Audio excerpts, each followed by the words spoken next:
There's a good chance you are sitting in one of these positions right now, leaning on one hand, half in the sunlight, knees pulled to your chest, or sitting in the middle of a group. The Prophet, peace be upon him, warned us about all four, and number 4 carries a warning you probably won't expect. So check how you are sitting, because you might already be doing number 1. Number 1. The sitting of those upon whom wrath descended. Imagine you are sitting on the floor. You are tired. You place one hand behind you, lean your weight onto it, and relax. You've probably done this hundreds of times without thinking twice. But the Prophet, peace be upon him, once passed by a man sitting exactly like this. Sharid ibn Suwaid, radiyallahu anha, reported that he was sitting with his left hand behind him, leaning on the palm of his hand. The Prophet, peace be upon him, saw him and asked, "Do you sit like those upon whom the wrath of Allah has descended?" Think about that. Not your back will hurt, not your shoulder will ache. The warning was connected to something far more serious, the wrath of Allah, and that's why we do not need to invent a medical explanation that the narration itself never gives. The warning is already powerful enough. But this is only number 1, because number 4 carries an even more serious warning. And number 2, it involves something as ordinary as sunlight. Number 2, half in the sun, half in the shade.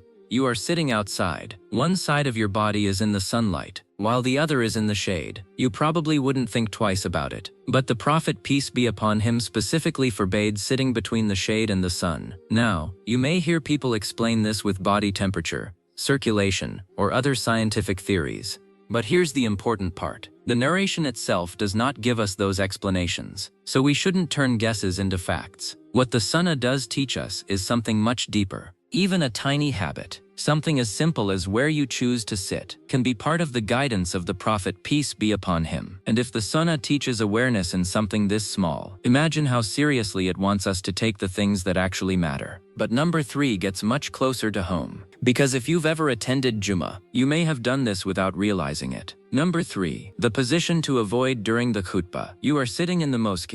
The Imam begins the khutbah. You get comfortable. You pull your knees toward your chest, wrap your arms around them, and settle in. It feels natural, comfortable. But this position has a name, Ihtiba, and there are narrations concerning avoiding this posture while the Imam is delivering the Friday khutbah. Why would the way you sit matter during a sermon? Because Jumu'ah is not an ordinary gathering. You are not there casually. You are there to listen, to remember Allah, to benefit. The Prophet, peace be upon him, emphasized this attention so strongly that even telling another person to be quiet while the Imam is speaking is described as lagh, idle, or meaningless speech. So the lesson is not, this position will make you sleepy. That's not what the narration says.